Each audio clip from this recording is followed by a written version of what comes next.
Okay, good morning. Good morning. All right, one more time. Good morning. All right, much better. My name is Terry Diamond. I'm your host for today. I know we have a lot of new people. Who here is new? First-time attendees. Well, gosh, welcome. Welcome, welcome. Thank you so much.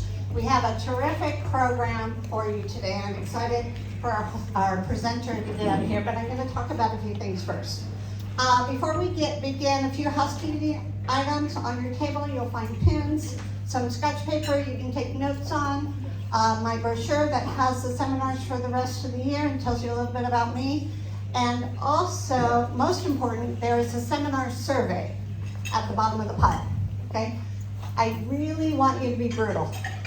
Just tell me what we need to do to keep these seminars going for your benefit, because my whole goal is to serve you and your needs. There's also a question on there, would you like a coffee date with me?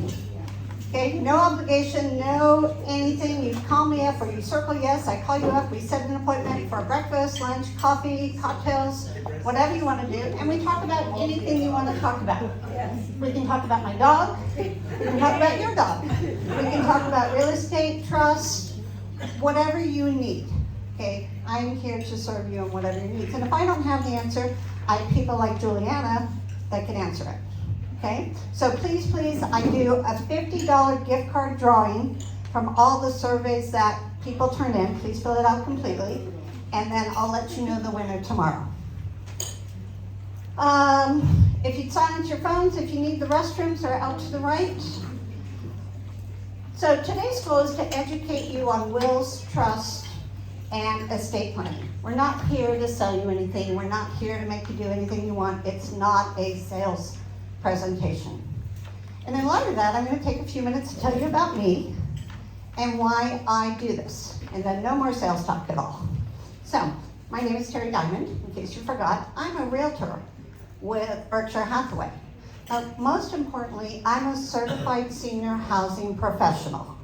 And what that means is that I'm a specialist who understands mature home life moves for buyers or sellers, but also my clients' wants, needs, and goals. In the state of California, there are only 7 of us because it's a rigorous training program. It's hours and hours and weeks upon weeks of training and education and continuing education. So, having done that, it makes me a premier senior real estate professional. I'm not just a professional, but my whole thing is I care about my clients. Okay, it's not only about selling their house or buying them a new one. I understand that a late life move can be daunting, both physically, emotionally, mentally. It's a challenge, especially when you're moving out of a home that you've lived in for 40 years. And then having to move wherever you're going. Whether you're downsizing, whether you're moving to a community, whether you're moving across the country, it's a big deal. And I pride myself in understanding all the needs of the client from all the standpoints, emotionally, mentally, physically, financially. It's all a big deal. As a CSHP, I maintain a higher standard than is often expected in the marketplace, such as open and transparent communication, attention to both physical and emotional aspects of the transaction, collaboration with a fully vetted team of reputable service providers, and advocacy mindset. It's not a job for me, it's my passion. This is what I do day in and day out. Hence the seminars. Education is so important for our senior community. And holding these seminars every month, minus last month, which I'll talk about in a minute, is a great way for you guys to get the information that you need. So once again, thank you so much for coming. On a personal note, my apologies to all and thank you so much for your consideration last month. A lot of you have been asking. My mother-in-law passed away recently. Many of you noticed my necklace. It came from her, and I'm honored to wear it. But more importantly, she was prepared. Everything was in a drawer. All the real estate, all the wills, all the trust, everything. And we always talk about planning. You know, granted, my family, there's no issues. We all get along great. But many families have different ideas. And so if you are ready through planning, and I'm sure Julianna will talk about this, it makes life go much easier for the survivors. So, plan, plan, plan. Julianna's here to help us with that. Let's get on with the presentation. Julianna Malis, our presenter today. I'm going to tell you a little bit about her. She's a nationally recognized estate planning and elder law attorney who focuses on traditional estate planning, asset protection, and estate administration. She's been practicing law on the Central Coast for over 20 years and is devoted to protecting families and individuals. She helps families stop worrying about the what-ifs in life and prepares for life events through proper estate planning. She is the founder of Santa Barbara Estate Planning Law Group. She brings a family-centered approach to planning, focusing on practical solutions for families and individuals. She's also a certified dementia practitioner trainer. Can't say that 5 times, but it's really good. And a frequent speaker to public and private groups on estate planning, elder law, and asset protection planning issues. After becoming her mother's caregiver, Julianna, she decided to use her personal experience to help other families navigate the elder life care continuum. Over the last several years, she's created a law firm that attends to her clients' needs from a holistic viewpoint by addressing legal, medical, financial, social, and family issues for every stage of life. Her primary goal is to promote and advocate for the highest quality of life for her clients. Her intelligent and heartfelt guidance for her clients is reflected in every estate life care plan prepared. She has great education. She received her JD from University of Pacific McGeorge School of Law, her LLM in estate planning taxation, and her BA in philosophy from her own UCSB. She's an active member of the Trust and Estate section of the California State Bar, Wealth Council, and Elder Council. And she also serves on the Santa Barbara County League Foundation. She's a busy woman, let me tell you. Most importantly, Julianna and her husband Sean have a blended family of 5 and 1 grandson, and I'm very proud to call her my friend. So, welcome, Julianna. Thank you, very nice welcome. Welcome to the workshop. Again, I have been practicing on the Central Coast for over 27 years. So she got a lot of info off my website, but I need to update that. Almost 30 years. So I founded Santa Barbara Estate Planning about 10 years ago, and that was after having cared for my mom. And wanting to take a pivot and focus more on seniors and elder care planning. But we still do traditional planning. We also handle probates and trust administrations.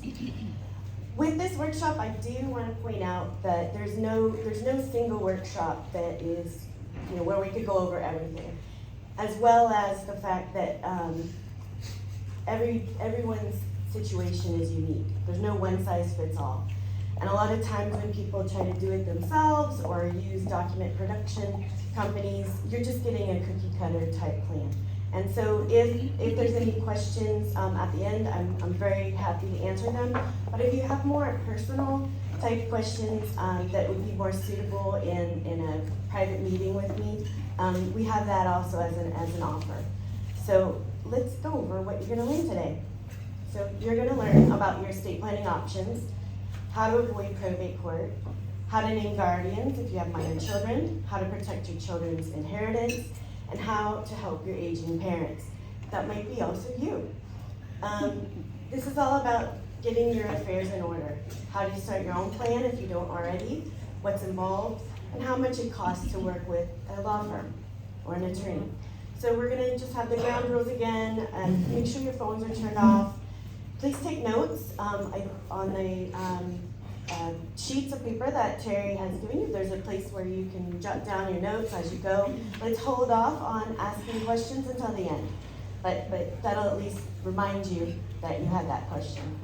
So the bonus here is that if you stick around to the end, I have a surprise. So try to stay awake. All right.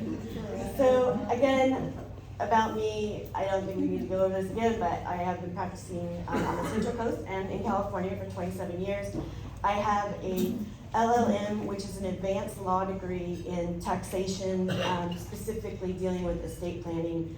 I've been voted super lawyer from 2020 to 2024, and I just heard that I got it again for 2025. I'm also what is called a CEB contributor, continuing education of the bar.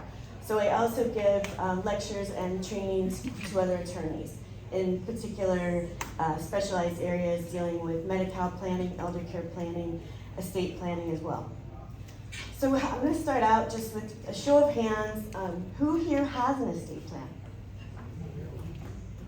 That's a good showing. That's probably better than the national averages here, or statistics. If you didn't raise your hand, you might just be shy. That's okay. And or you might not have a plan, or you might not think you have a plan. But you actually do. The state of California has written it for you. And estate planning is essentially opting out of the state of California's plan. Because the state of California's plan, that's the default, it's probate. There's not only probate that happens after we die, but there's also living probate.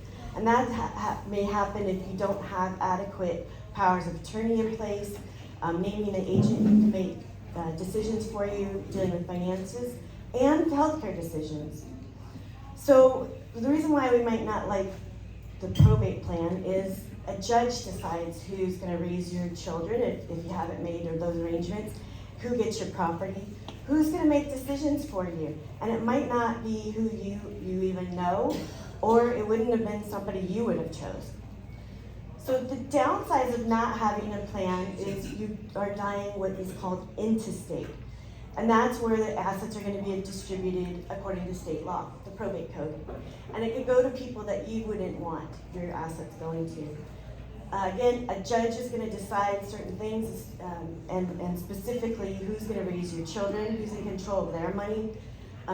Children, young adults might receive their inheritance at 18 outright. They could also lose their inheritance in a divorce, or if they spent it unwisely. There's no guardrails that your estate planning documents could set up for them. Your spouse could remarry after you passed away and leave the estate to a new spouse, or disinherit your children. So that's why we plan. A complete estate plan speaks for you if you're unable. It should be specifying life-prolonging medical care you wish to receive, and the person you want to make those decisions if you're not able. It should also specify a person who can make financial decisions for you, whether you are living and have lost capacity, or after you've passed away. Specifies guardians for minor children, identifies who's going to receive your estate, and it directs how your heirs are going to receive the property. So why should I plan now? Planning now while you have your full capacity, you're healthy, is when you can choose how you will be cared for and who's going to receive your property. Again, without a plan in place, state law or a judge is going to decide for you. But once you have a plan, it shouldn't be one and done. And I think that's a mistake a lot of people can make, is I did this in the 90s or in the early 2000s, and everything's set, I don't need to make any changes. But unfortunately, there's marriages that can happen, divorces, birth of a child, death of a spouse, a partner, a beneficiary. Relationships can change with who you might have picked to make these decisions, as well as changes in the law. We've had a lot of tax law and other things that have happened over the last 24 years that have changed how we do estate planning from the early 2000s. How I started doing planning has changed tremendously over the last 2 decades. So the goals of estate planning are to give what I have to whom I want, the way I want, when I want. It's to be able to decide how you're going to be cared for during your lifetime. It's to minimize taxes after death, and also to protect assets from creditors, divorce, or bankruptcy for generations. So the big picture is estate planning really isn't all about you. It's about the people you love most. So what are your estate planning options? Well, we're going to talk about, first of all, why estate plans, most of them, may fail. They're poorly drafted. There's no probate avoidance because someone might not have done the funding that's needed to fund, say, a trust so that it avoids probate. No timely updates. And then children might be receiving inheritances at a very young adult age, such as like at 18 or younger than 25. And they're not protected from divorce, bankruptcy, or lawsuits. So our essential estate planning documents that everyone should have in California are financial powers of attorney, healthcare directives, and those are the documents you need to avoid that living probate, a conservatorship. If you don't have those in place and you don't have an agent named, then a judge is going to make the decision who's going to make those decisions for you. It also requires court supervision for as long as you might be incapacitated, which might be the rest of your life. We also want to have wills, and we want to have trusts. Perhaps it's going to be a revocable trust, irrevocable trust, special needs trust. It all depends on our goals and what we might need for our particular beneficiaries or for how we want our legacy to be remembered. So if you don't already know what a durable financial power of attorney is, this slide tells you. It allows you to appoint a person to manage your finances in certain situations. Your agent can have very broad powers or limited powers, and it can become active under certain conditions or when a physician determines, or you can make it effective immediately. So there's two different kinds. It's springing, it'll spring into being active if a certain circumstances happen, or you make it effective immediately on the day that you sign it.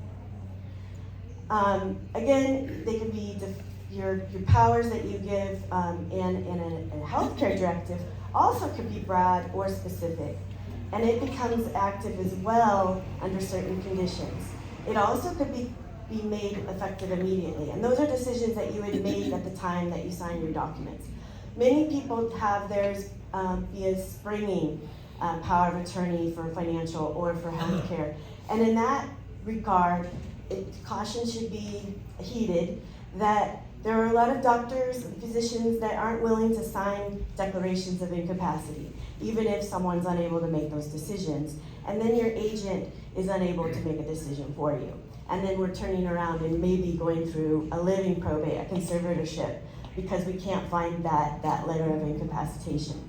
So that's usually a decision you make when you're executing your documents or when you're having discussions with your legal professional. But one of the misconceptions of having powers of attorney for financial is a lot of people think, well, I'm married, so my spouse will be able to make those decisions for me. That's not true. Your spouse will be able to make decisions regarding their share of your community property, if you have community property, but they won't have authority to act as far as your half of the community property or if you own separate property.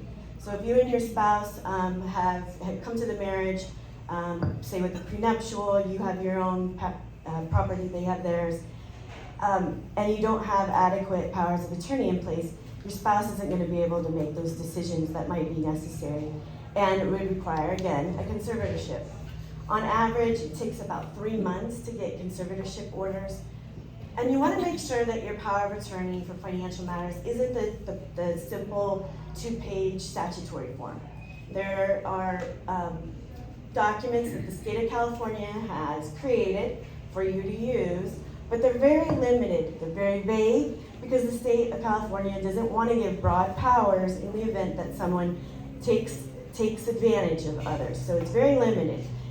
What happens though is with those documents, you're not able to make all the decisions or do the transactions you might need to do, and in that regard, you might end up having to go through probate again and having a judge make those decisions. So you want to have a very comprehensive power of attorney for financial matters that'll cover everything that potentially could come up in your life. You may have corporate interests, you may own a business. There may be certain things that are very specific to your financial situation that the statutory form just isn't going to have. It's more or less just a check the box type of form. It'll work in some situations, but for the most part, they usually fail because they don't cover all the bases and all the things that could come up in your lifetime. So, getting into wills and trusts, I'm sure most of you are familiar with what a will is. It is a legal document that is going to govern the disposition of your property subject to probate. So probate assets are going to go through according to state law, and the probate laws provide for certain court filings, they're public record, there's also deadlines involved, and it's also a venue for disputes. That's where things get really held up and delayed is people will then challenge wills and challenge other types of probate proceedings. A trust is a legal entity that is similar to a will, but it holds your assets also during life. So a will only comes into effect when you pass away. A trust comes into effect the day that you sign it. And so there's a lot of things that you can do with a trust that you can't do with a will. Number one is it's excluded from, with the trust assets, it's excluded from going through the probate process. Also, if you needed assistance because you've lost capacity, a successor trustee can come step into to your shoes and then manage your estate without even having to use the power of attorney because they're your successor trustee. There also is the great benefit that trust provisions are private. Nothing has to get recorded or is recorded with the court. And so you can protect your heirs from predators, as well as not airing out, all of your financial situation and where you might be having assets held, nor what would happen when you pass away, where those assets are going to go. It also trusts avoid the delay and the expense of probate. So if you've got just a will-based plan, it's better than nothing. You can use it to nominate guardians. You can use it to nominate beneficiaries for assets that are owned by you individually. And it can nominate an executor to wrap up affairs for you. Where it fails is it has to go through probate court. And I'm going to go over why we won't want to go through probate court in a minute. They don't provide for incapacity. It doesn't come into effect until you've passed away. Children are your heirs are going to get money as young adults right at 18. They only provide direction and protection for a short time after you passed away. So let's just get it in our heads. Where there's a will, there's a probate. What's a probate? Probate is a legal process by which title is transferred to heirs by the courts. It's time consuming, it's expensive, it's about 2% of your estate value goes to executors for their compensation as well as for attorneys. And again, it's public record. So if you've got money to burn, then probate's the way to go. In California, we have a terrible probate system, and other states, that's not the case. So I do have clients who are coming from other states where probate is super simple and inexpensive. And they just don't understand why we're using trusts in estate planning. And the reason is it actually saves more money to use a trust and avoid the probate process in California than it might, say, in Washington or Oregon, where they have a much more streamlined probate process. So what might work in one state isn't necessarily going to work in every state. So if a will isn't the answer, what is? As I mentioned before, trust. But we want to talk about what is actually an estate. A estate is everything you own: bank accounts, checking, savings, homes, real estate, life insurance proceeds, IRAs, retirement accounts, motor vehicles, coin, jewelry, intellectual property, business interests. The importance of title of how you hold those assets is the result that'll happen when you pass away. So however you hold a particular asset is the key to whether or not it's going to have to go through probate or whether or not it can pass without probate.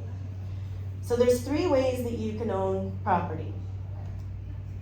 There's individually, in your name only, or you and your spouse's name as individuals, just one owner. You can own it jointly again. Maybe it's spouses, maybe it's with a child.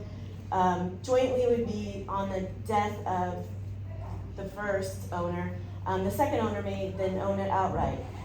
The other is by contract, and that could be beneficiary designation, so you've named a payable on death beneficiary, or by a trust agreement. So there's some options to avoid probate, and one is you could hold assets jointly, and it would just go to the last owner, or the surviving owner, payable on death designations or trusts. But there's risks involved with the first two. Jointly held assets, you're going to avoid probate on that first death, but it'll still have to go through probate when the second owner dies, if the second owner doesn't have a trust or a payable on death designation for the asset. The risk of beneficiary designations is the problem if your beneficiary or beneficiaries predecease you and you don't have someone after those individuals. Then we're going to have to go through a probate. It's only going to go to the named beneficiary, and if they're over 18, they're going to get the asset outright without any guardrails. So those are how beneficiary designations may not turn out to be the best way to go. It is sometimes a way to do your estate planning on the very cheap. You can do it, but then there's mishaps that can happen. So if you don't have a backup beneficiary, say, to go to your trust, and all your beneficiaries have predeceased you, we're going to have some issues. So I recommend, here in California, and most estate planning attorneys, I think all, would recommend using revocable living trusts. And all of you who raised your hands, you most likely have a revocable living trust in your plan. So it's where you can name the beneficiaries for your assets in your trust. You're the trustee for life. You have total control over your assets. It's revocable and amendable. So if there are changes to your family situation or to beneficiaries or in the law, we can make changes to adjust our trust provisions to ensure that we're not going through a probate. It's your rule book as well. So it's according to your plan, not the probate code, not the state of California's plan. So it's your rule book, it's an instruction manual to determine how your money and assets should be managed and distributed, not only while you're alive, but after you've passed. There's 3 roles in every trust. There's a grantor, there's a trustee, and there's a beneficiary. During your lifetimes, you might be serving all 3 roles. So at the time that you create the trust, you're the grantor, and you might name yourself as the trustee. Most people do. And during life, you're also the beneficiary of your assets.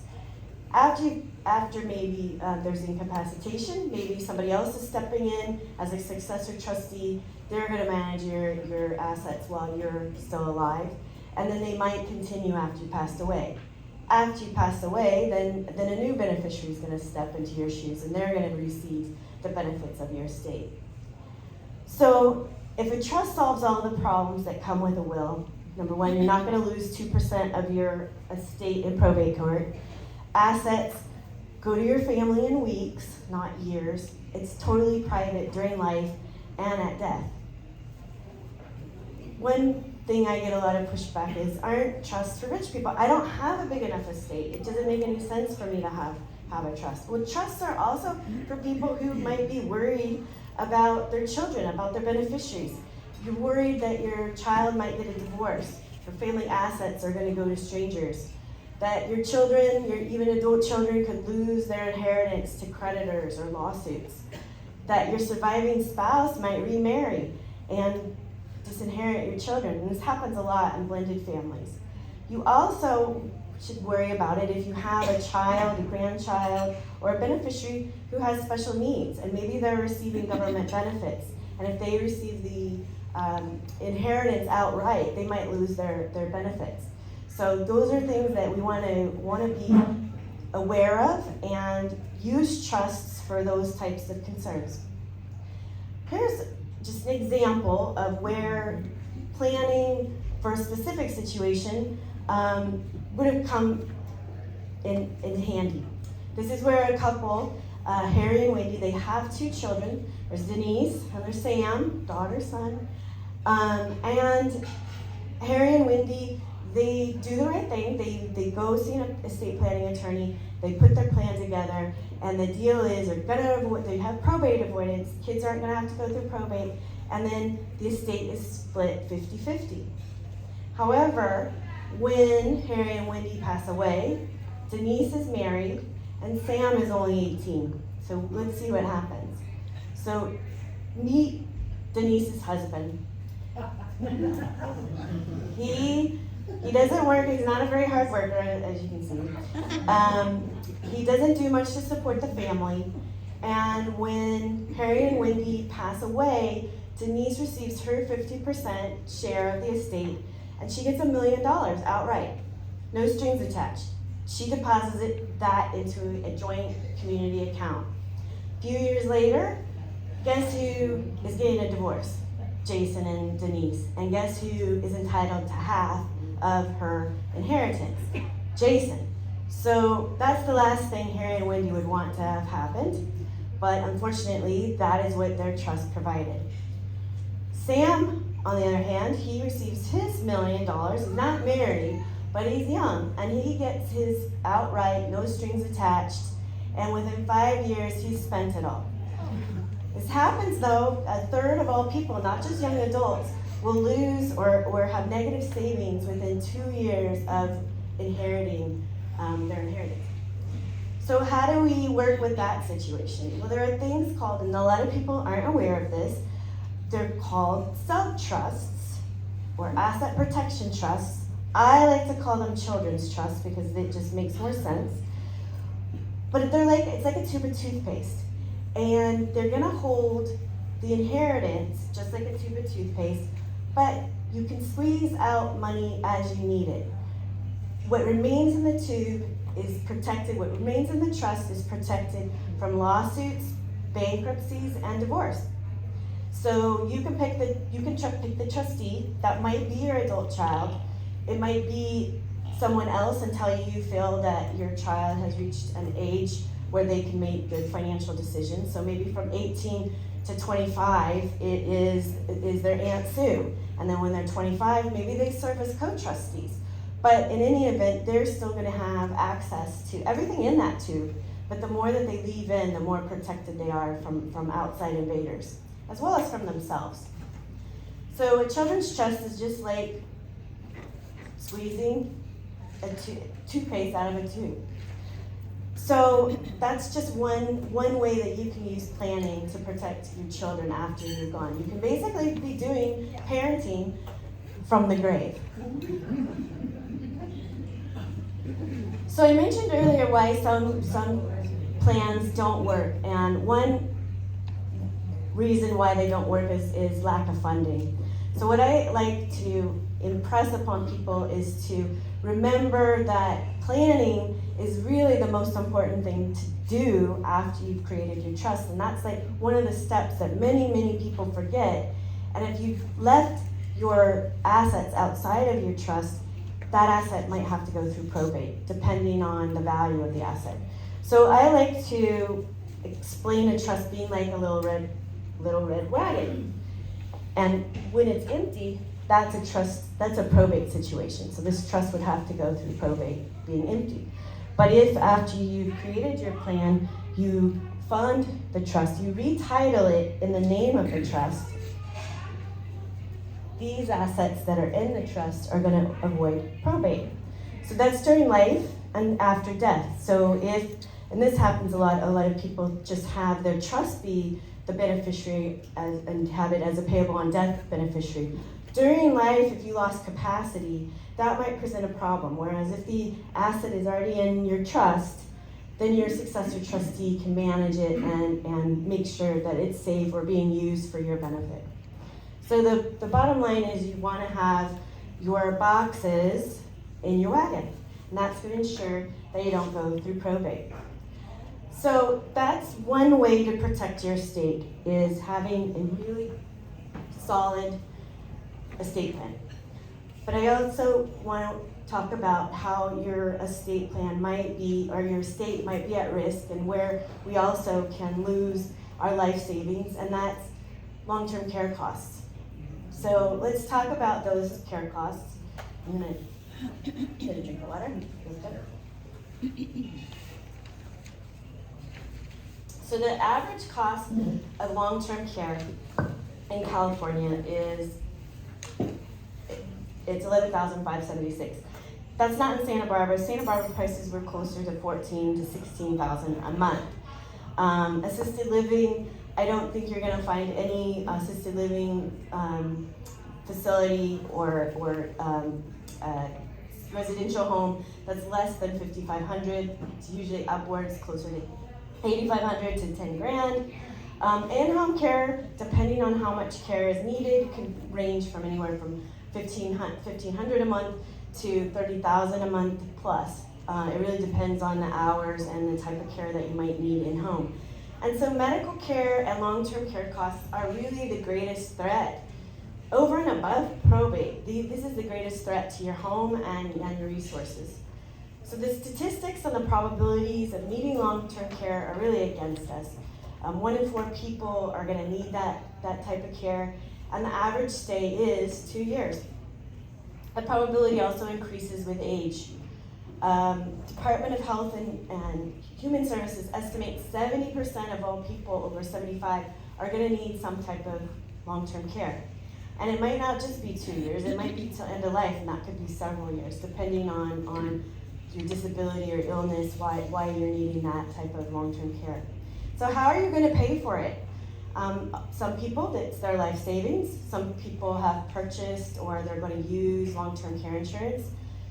Some people have to rely on family, sell or mortgage a home, and that could be a really pricey endeavor because of capital gains taxes, and we'll talk about capital gains taxes in a minute.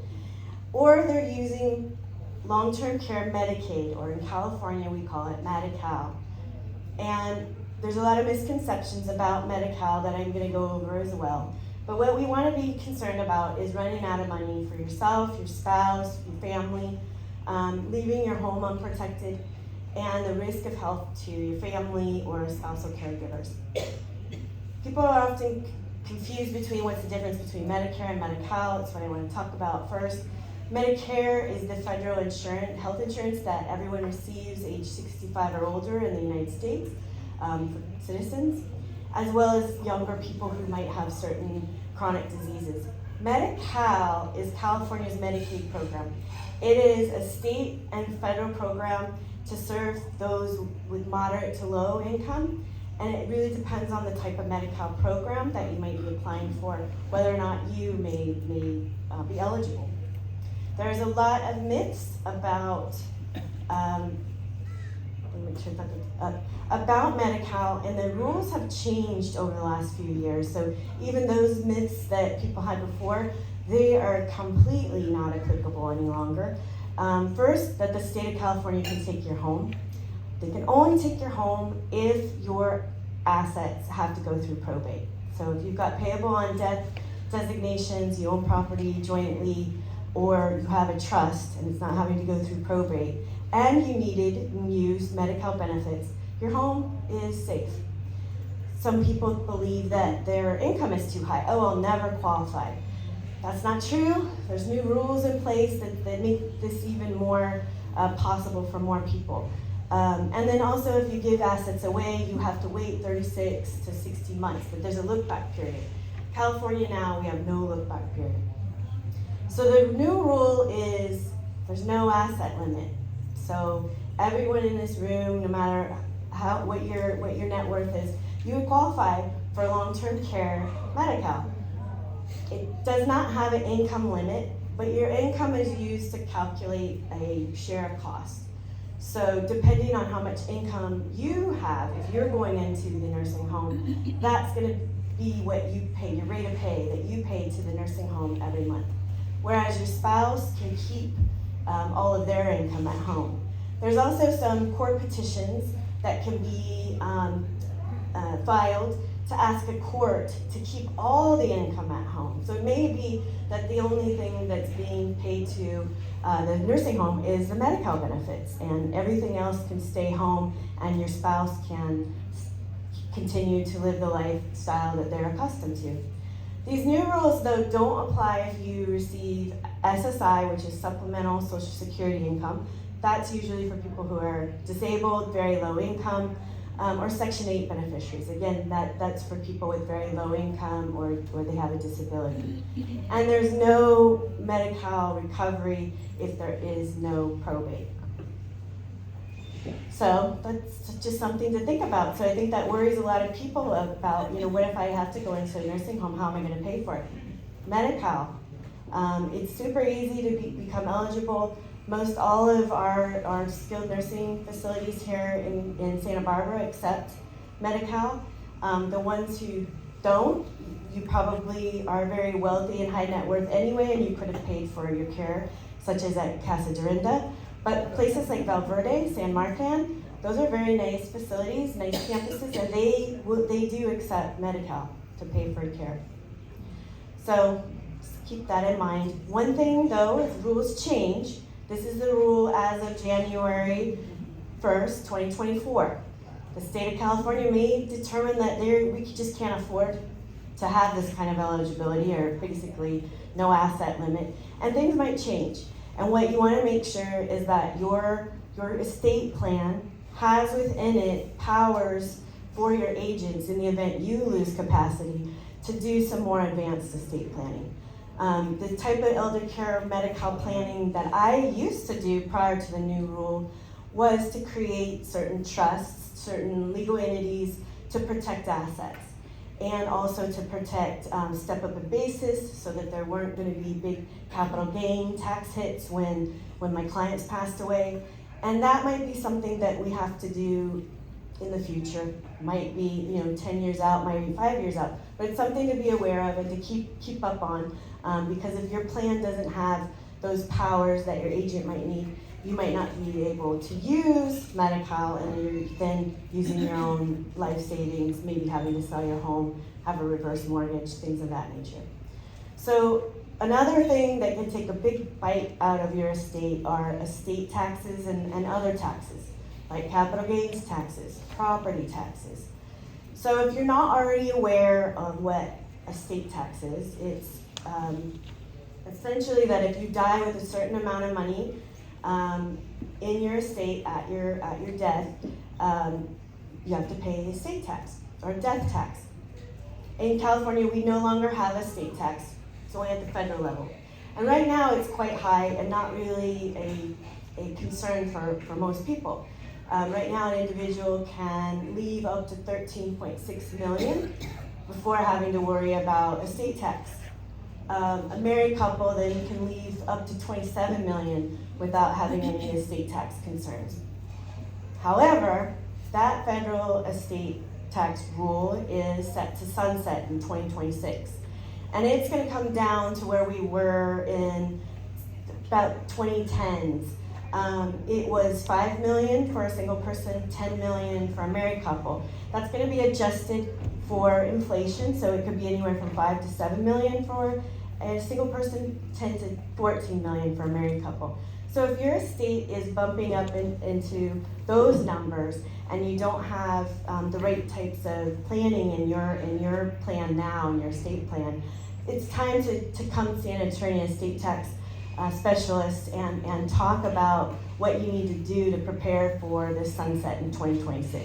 Congress could always come back and change the law, and we continue on with our current 27 million, and or they could get rid of it. But since we're in election year, and next year we'll have a new president and new people in Congress, it's highly doubtful that anything's going to get done before 2026, and so everyone should be prepared. And maybe you just need to have your plan have a refresh and or just a review to ensure that you're prepared for these lower tax limits. So if it turns out that you do have a estate tax problem, there are some things that could be done now while the estate tax exemption is as high as it is. That might be using your irrevocable trusts. That might be making gifts now. It might be leveraging your annual gift tax exclusion. Right now, you can gift up to $18,000 per person without having to file a gift tax return.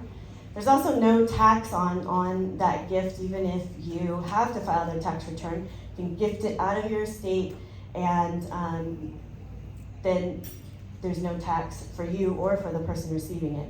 There's also charitable gifts that could be made during life.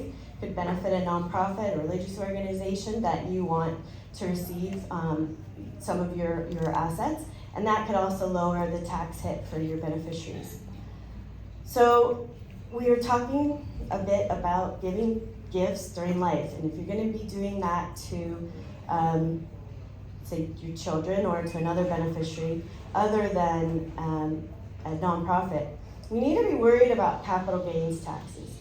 And capital gains tax is a tax that's imposed on a sale of an asset. And I'm sure Terry can answer how that comes up in her lane, selling real estate. Long-term capital gains tax rates for 23-24 are between 0 and 20% of the profit. So if you purchased your home, say in the 60s, even the 80s, and wanted to sell it, we're going to be looking at how to determine the capital gain. We're going to be looking at the net selling price minus your cost basis. That'll be your capital gain. So if you have a sale of your house, 1.2 million. I made this slide about a year and a half ago, and I don't even think there is a house in the town for 1.2 million. So maybe one, a tear down. So you have a net selling price of 1.2 million. You purchased the home for $200,000. You have a $1 million capital gain you have to pay taxes on. Now it might be a short-term capital gain, which would be a lesser percentage, but that might be 10-15% of $1 million. That's a lot of money that's going to not only IRS, but also the Franchise Tax Board, the state of California. You do have still available a capital gain exclusion amount. A single person can write off $250,000, a married couple $500,000. So maybe it's a married couple and they use their $500,000 capital gain exclusion, then maybe they only have a $500,000 gain. But that's only if it's your primary residence and you lived in the home for the last 2 years out of 5. So if it's commercial property, rental property, investment property, you're not going to be able to utilize this capital gain exclusion. So how to avoid taxes? You can hold the investment for more than a year.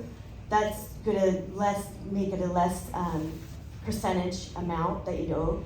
Investment losses can be deducted from profits. You could also use tax advantage retirement accounts instead. You can also do what's called a 1031 exchange. And that is what we call swap till you drop.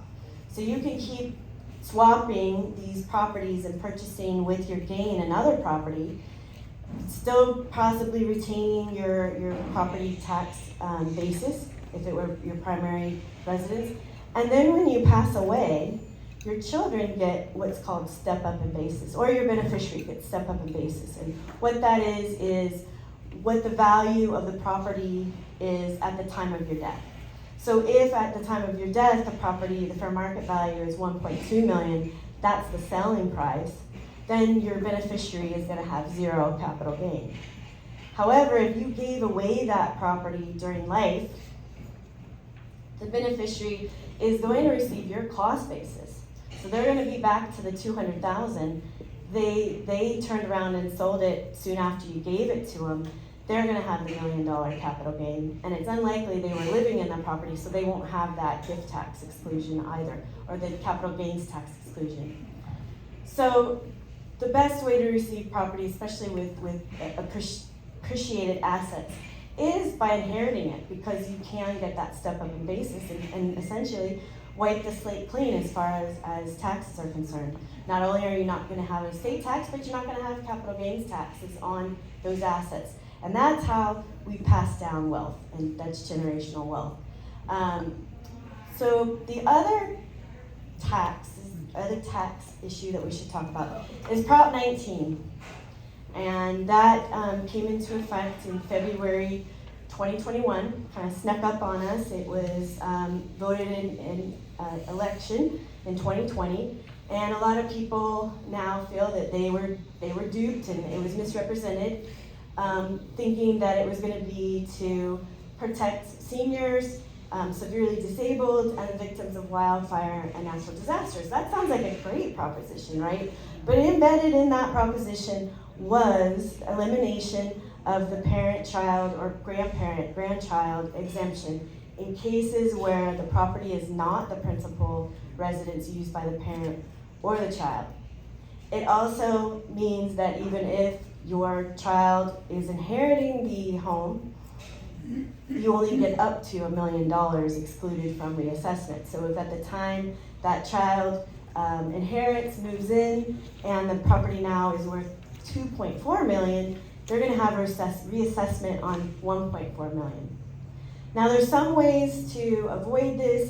It can be jointly owned property, can help to avoid it, but there might be a reassessment on when the joint owners pass away. There are ways to potentially get around that. It's also using LLCs to purchase property with your heirs. So there are some ways. It's usually not as easy to do if you've owned the property already for a longer term. There might be several step transactions that have to happen to make it pass muster with the county assessors, and you might not survive all those step transactions. It might take several years in order to get it where it needs to go to avoid the reassessment. And in those cases, you might have spent tons of money on attorney fees, and then in an interim pass. And then everybody's got to have the reassessment anyway. So I'm not a big fan of doing this type of planning because of the risks at hand and how costly it can be. But there are ways to do it. And if people are willing to take those risks, we could work on it. So with all of that in mind, I'm looking at the time, a few more minutes? Okay. So with all that, you might be asking, as far as your estate plan, what do I need to do next? How do I make it happen? And when should I get started? And what's the investment to get it done right? Well, you might be saying, well, Julianna, I can go to We the People, or I can download this off the internet, and thanks for all the great information. And I'm going to take your advice, and I'm going to get my plan, or I'm going to refresh my plan, and I'm going to get it in order. The problem is with DIY, do-it-yourself documents, is you don't know what you don't know, basically. DIY is great for crafts, but I wouldn't recommend tearing out walls and trying to fix your own electricity like this gentleman did. And it's the same for estate planning. With estate planning, it's not about the paper, it's about the people. Similarly of how Terry, how she's passionate about her relationships and her people that she works with. That's how my law firm works. We are going to give you counseling and guidance and about how the documents should be drafted. We're going to talk about relationships, and it might be some uncomfortable discussions, but we need to have them in order to make sure that your plan works when it needs to work, and that it is able to pass on as much as your legacy as possible and protect you during life. So the idea to work with a lawyer is the best. However, I know a lot of people are like, what is it going to cost? I don't want to pay hourly fees. So in our office, just so you know, we have choose your own pricing. We're all flat fee. We're about being proactive. We're relationship based. We flipped the traditional estate planning experience on its head. We no longer do the hourly fees. It's all flat fee. And there's different packages. I can show you our pricing sheet just so you know what it looks like. But we usually start with this workshop. We'll have a peace of mind design meeting after that, document review, a signing ceremony. It's not one and done either. We have annual reviews included in all of our packages. So we'll get to the pricing just in a second, but again, it's like what we see here. You get what you pay for. You're going to want to avoid going cheap on parachuting, surgeons, or fire extinguishers. It's like anything else. You do get what you pay for. And so in our office, we're 3 different tiers. And there might be some of these tiers that we need to add some more planning to because it doesn't cover everything that's in your circumstance. But we have these basic tiers, and essentially we have that design meeting. We decide what it is you need in order to have a complete and comprehensive plan. And from there, you can make the determination whether or not you want to go with the front tier or the bottom tier up to the top tier. Most people choose that middle plan, what we call the family protection plan, because it includes those children's trusts.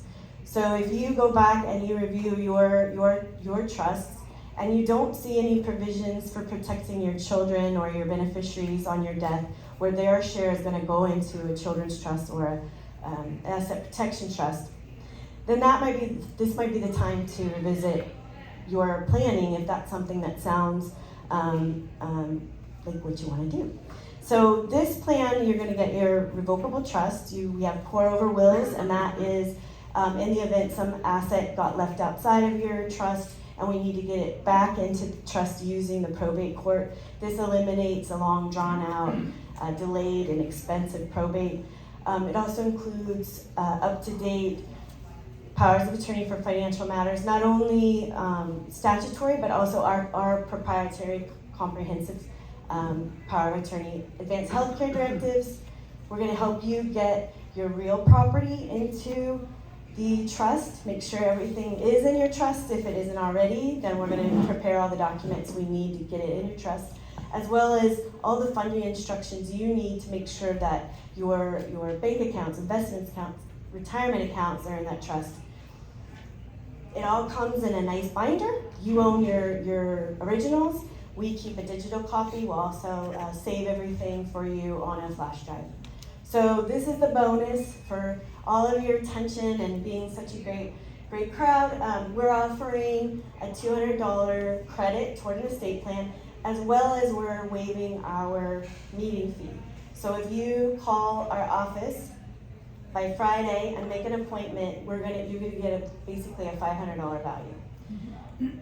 So I have cards here. There's also my brochure. So if you're interested in setting up a meeting, it's going to be a complimentary meeting, and maybe we're just reviewing your basic plan, and I give you some recommendations and/or say you're all good to go. You can go on your way. So we work with people who taking the time to come to this workshop. People who don't have a plan, or they're ready to revise or refresh their plan. They're just ready to get started. So this is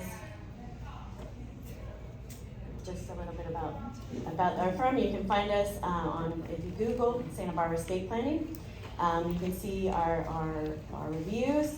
And now I can answer some questions. But you wanted to handle that first? Everybody learn something? Yeah. All right. Thank you, Julianna. So we're gonna open it up for questions. We have about 20 minutes for questions, and then we have some door prizes at the end. So please raise your hand, and I'm going to turn it over to Julianna, and she can just start. Please repeat the question so everybody that hears them, and we'll start with John. So if the house is in the trust, and if the trust sells the house, do we get the $500 exclusion?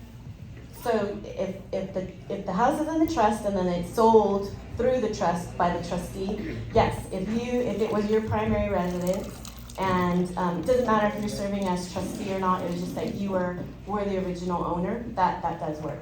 Okay, thank you. Mm-hmm. Yes. If the house is owned by two spouses, it's in trust, and one spouse dies, does the surviving spouse get the $500,000 exclusion, or? So the question is, if there is the first spouse to die, there's surviving spouse, whether or not the survivor gets the $500,000 exclusion.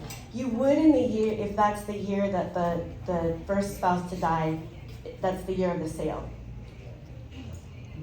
After that, you just get the 250,000? Mm-hmm. Is it a calendar year or? Date of death. Right, good to know. Yes, ma'am. Okay, so in that family situation with Wendy and the daughter, what if she spent the $1 million before the divorce? Then that's fine. Okay. So the question is, if Wendy got her $1 million and she spent it before Jason could get his grubby little paws on it, yeah, that's fine. A house? Yeah. Any other questions? Yes, sir. How does a bank or financial institution know that they have the complete trust and amendments compared to somebody, maybe there's another amendment that somebody else has? So that's a great question. So the question is, how does a bank or investment company know that they have the current document and whether or not there's other amendments? They don't. So you as the trustee, while you're alive and have capacity, need to make sure that they've got a current copy. Some though, investment managers, wealth managers, or companies, banks, they're not going to ask for the whole document anyway. They just want to know the name of the trust, who the trustee is, and the date that the trust was established. So in some respects, that can be risky because you might have had several amendments, or maybe even a restatement. A restatement is where if there's multiple amendments and it's just getting confusing, and an amendment might have been lost, maybe someone tore it up, we don't know what happened to it, then we want to have a restatement, and that would just be restating the entire trust in one document instead of having all those multiple amendments. But there's often times where no one knows for sure. Yes, again, sir. Back to my original question, what if the house is in a trust and then one of the beneficiaries dies? Does the trust still get the 500,000? So the beneficiary died after the grantor, the person that created the trust? Yeah. No, not unless they lived in it for 2 years out of the last 5. But they'll get step up in basis. So if they sell it soon after the owner or the grantor's death, then they'll receive a step up in basis. They'll get date of death value. And if they sold it soon after date of death, there probably isn't going to be the tax. Okay, what if there's 2 grantors, right, husband and wife? What if one of the grantors dies? And then a couple of years later, the trust sells the house. Do we get the 500,000 then? It depends on when the first spouse died and when the sale happens. Well, So let's say it's years apart. you don't. You only get the 250 because now it's just one beneficiary. I've got Yes, ma'am. Is the federal government looking at changing the stepped up basis benefit? That's something that comes up during election cycles. It's often on various platforms a way to get more taxes collected. But it doesn't look like it's very favorable on either side of the aisle. Most people are very adamant about not wanting that to happen. So I don't see it happening. But yeah, it's always bandied about. Yes. Go ahead. What can you repeat the risks of the provision in Block 19 if you went through your LLC or a partnership? Okay, so the risks with using an LLC or partnership with Prop 19 is when the LLC was created, who the owners are at the time of the creation. And if it wasn't you and your child, or you as a grandparent and your grandchild at the time of purchase, then we have to do what are called step transactions. And that would be multiple deeds that get filed, and they have to be filed with a good amount of time between them. Otherwise, the county assessor's office may consider that a transfer of ownership, which would trigger the property tax reassessment. The risk is time. And are you going to be able to live long enough to make sure that all the transactions have happened the way that they're supposed to happen? So if you are thinking like, oh, I want to buy my kids a house, but I also want it still in my name because I need it, you know, to show my net worth or whatever. That's the time to do it, is to own joint tenancy with your child and then avoid property tax reassessment on your death. But that's not going to help them out with some of the capital gains issues. So there's a balancing act, and what's more important and where you might save more money might not be what you're trying to protect. It does not negate the step up. And do you want to ask one more question? What are the benefits of an irrevocable trust? The benefits of an irrevocable trust are that you have removed those assets out of your estate so that they can't be taxed for estate tax purposes, or you might be using it to become eligible for certain government benefits. So it's essentially just getting it out of your estate so that it's not counted against you for tax purposes or government benefits. Yes? Do the will or the trust need to be recorded? Do the will or the trust or the trust need to be recorded? Upon your death, the probate code requires that all wills be lodged at the county courthouse within 30 days of your death. Whether or not that always happens, the odds are that it usually doesn't. I mean, if you have a trust, most people won't lodge your will unless you're also using a law firm to help you with the trust administration, because we're going to follow the law to the T. But lay people that are serving as trustees aren't well versed in the probate code, and they skip a lot of steps, and so that's often skipped. Yes? The refresh or the refreshes actually that you recommended, should those just be at high intervals, or do you recommend them in particular for different life events? So should the refresh of your estate planning documents happen on a time schedule or at different life events? Both. I mean, I would recommend, even if there haven't been any significant life transitions or events, to have it looked at, or for you to look at it, every 5 years at least.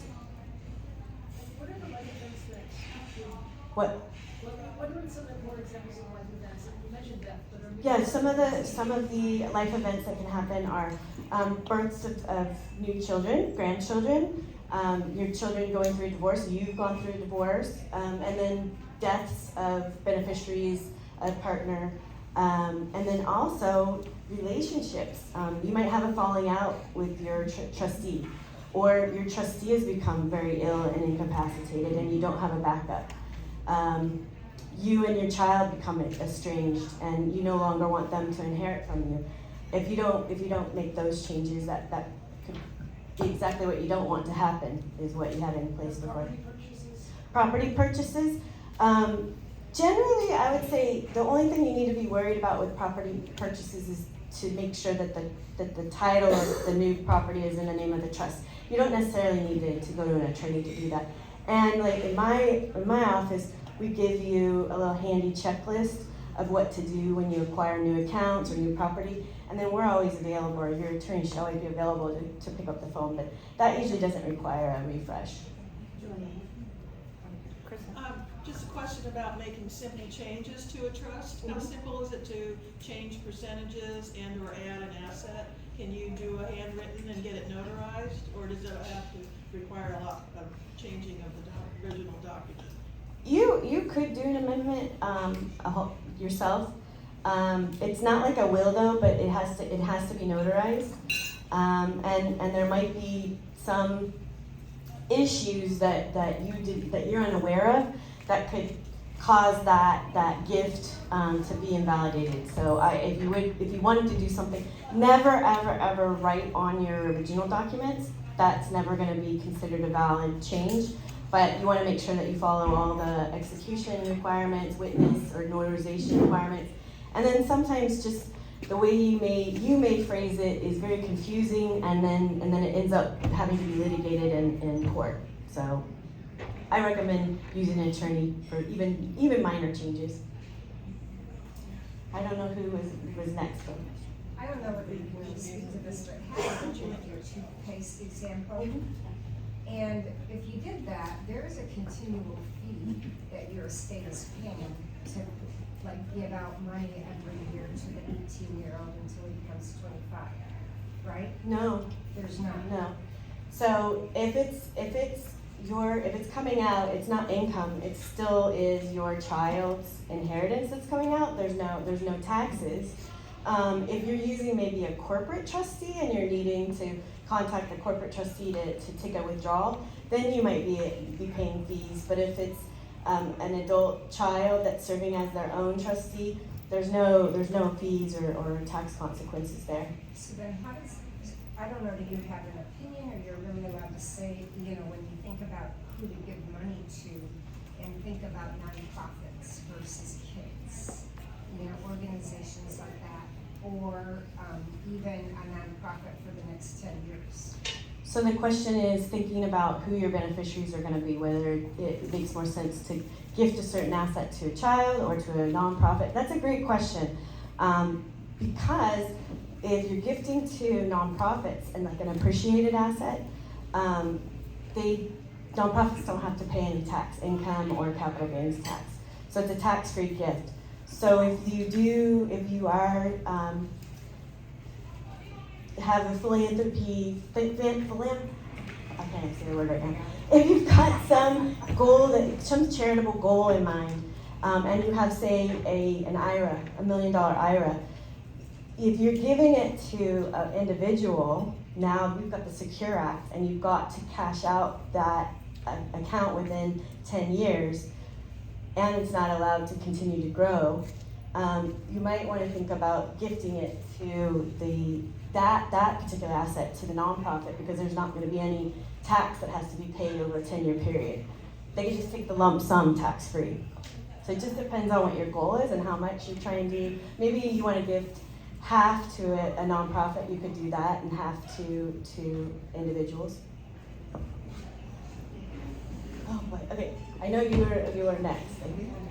No, just sorry, in the white shirt, and then you. In terms of distributing your assets, how do you determine the tax liabilities of giving out to a 401k or money from your savings account, or how do you figure out the best way to do that? So the question is, how do you figure out the tax liability for particular assets, and who's going to pay the tax? Is that so? If it's a state tax that we're talking about, your trust provisions or even the will provisions can say anyone that's receiving tangible personal property, my art collection, my cars, whatever, the state tax is not apportioned amongst them. It's only apportioned between the beneficiaries of the residue of my bank accounts, of my retirement accounts, and all of those types of assets in my house. But if we're talking about income taxes, which say it's a retirement account, a 401k, as you're pulling out income, because it might be a tax deferred type of account, which no one's paid any income tax on, your beneficiary's gonna have to pay that. So that sometimes is the weighing balance, like what this woman had asked before, is if you've got charitable goals, those types of accounts, 401ks, IRAs, it might be better to go to a nonprofit. Or if you've got a disabled heir, the disabled heir doesn't have to pull everything out in 1 year. They only have to take out the required minimum distributions. And we're getting into the weeds. Another quick question: if you move, say, internationally, how does that affect the trust that we created in, say, Santa Barbara? So it depends on where you pass away. So if you pass internationally and you own property in another country, you need to have a will or whatever estate planning vehicle is recommended in that country.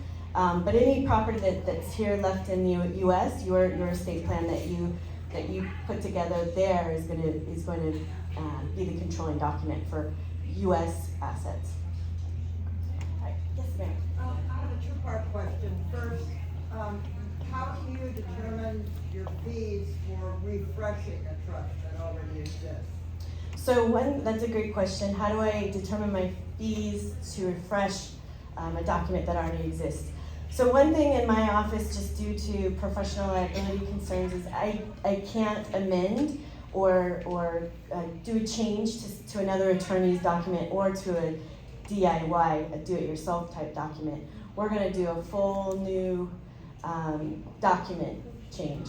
So if you have a small amendment here and there that you need to make, I recommend going back to the attorney that you worked with, because they're only going to charge you most likely their hourly, and it might only take like 20 minutes, 30 minutes. But if you just want to scrap the whole thing, start all over, you want to have a relationship with a new attorney, we're looking at those pricing that you saw on that sheet. And second part of the question, do you have criteria for consideration when you're choosing an executor of the estate? Do I have criteria? Well, Or should you have would you recommend a criteria for choosing an executor of estate? Yes. I would recommend that you use somebody who has a good head on their shoulder, good common sense, understands and feels comfortable working with legal professionals, financial advisors, realtors, bankers, and you know, somebody who's not a spendthrift and trustworthy. Any particular age in relation to you? Not any younger than 25, and probably not any older than 80. Thank you. But I mean, I have an 84-year-old mother-in-law who was named in some trust documents that were made back, I think in the 90s, when she still worked, had a coworker who didn't have anybody to name. Her children were all minors. The woman who passed never refreshed her documents. She still had my mother-in-law named as the successor trustee. In the interim, the lady's 2 children passed away, and there was only beneficiaries were nonprofits. So my mother-in-law, even though she could have stepped down, there was a successor to her, took it upon herself, and she and her husband, they were in there cleaning out the house, put it all up for sale. I mean, it's manageable, but I didn't think they should be doing that, but not up to me. So, I was curious, how does Prop 19 differ then from Prop 60 and Prop 90? From Prop 60 Yeah. and 90, or Where 60? you can transfer the tax base to another county that. If I can answer that one. Oh, Yeah. In not September, but October, I'm taking a deep dive into Prop 19. Yeah, So I would recommend, because there's a lot more, there's good sides and there's not good sides. So join me for that, or if you need to see it sooner, then call me and I'll talk to you about it. But Prop 19 is not a quick answer for anybody, so. No, and that's a really good question, because there's a lot of interplay. So there's some things that still are in effect, even from Prop 13. So Prop 13 wasn't completely eliminated, just parts of it. So it's definitely in the weeds. Lots of info. Yes. And what if you don't have such a person in your life that you trust to be the executor, who can work with attorneys and has time and bandwidth to deal with everything? So the question is, what if you don't have a person who can serve as executor or trustee who has is comfortable working with professionals and has the bandwidth, good head on their shoulders? My usual recommendation is to use a private professional fiduciary or the trust department at a bank that you have a good relationship with, or a financial investment company. Often have trust departments, and they're usually employing attorneys who are experienced in trust administrations, or they used to do drafting, so they understand the ins and outs. Same with professional fiduciaries. It might just be a smaller business, maybe 2 or 3 fiduciaries, a bookkeeper in the office, money manager. You can establish the relationship with that type of business now while you're alive, because if you became incapacitated, you want to make sure that these are people that you would want to be working with no matter what, or your loved ones. And if you have a trust from another attorney, can your office review it and see, I mean, not to amend it, but see if there are any things that you recommend to go back and Do a revisit? Yeah, so the question is, will we review documents and determine or give advice about whether or not they're still valid and don't need any changes and or what type of changes are needed. Those types of meetings we call a review meeting, and I typically charge my hourly for those. My hourly rate now is $500, but I have associates that are at $350, so depending on your budget. Okay, one more question, and then we gotta wrap it up. So, we've been to, maybe you've had one of these seminars, and I saw one of your last bullets of what you offer. So I know, there's the 5 wishes document about, your health, and then you mentioned something, so are you a believer in the 5 wishes document, or do you guys have your own? So there's 2 different advanced healthcare directives here in California that are recognized as advanced healthcare directives. That is the 5 wishes, or there's a statutory form. 5 wishes is more detailed, and it's really pushed by healthcare providers. The advanced healthcare directive that was created by the state of California is really what judges, courts are going to be more familiar with than the 5 wishes. You can have both, as long as there's no conflict between the 2 documents. The reason why I say you could have both is the 5 wishes is much more detailed. It goes, you're making decisions, a lot more personal decisions, where the other document is just very dry legal document. And sometimes, if I have clients who've taken a lot of time and worked on their 5 wishes, I'll pull out those wishes and put it into the legal document, but we'll have both that work together. Okay. Thank you, Julianna. Don't forget to fill out your surveys. They're at the bottom of the stack. Hand them to me on your way out. I do a drawing for a $50 gift card. Next month's seminar is on home health care. We're going to have guests from a compassionate home health care that does in-home companionship, and we'll also have a guest from home health and hospice. That is a whole different side. And a lot of people confuse that they're not the same. A home health care aide cannot dispense medication, but they can go to the grocery store and vice versa. So great things to learn then. And then in October is on Prop 19. So we'll take a deep dive into the benefits and pitfalls of it.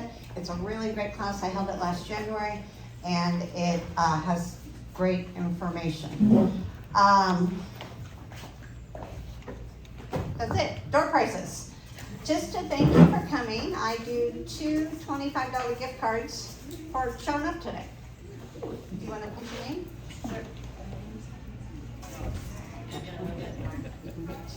Okay.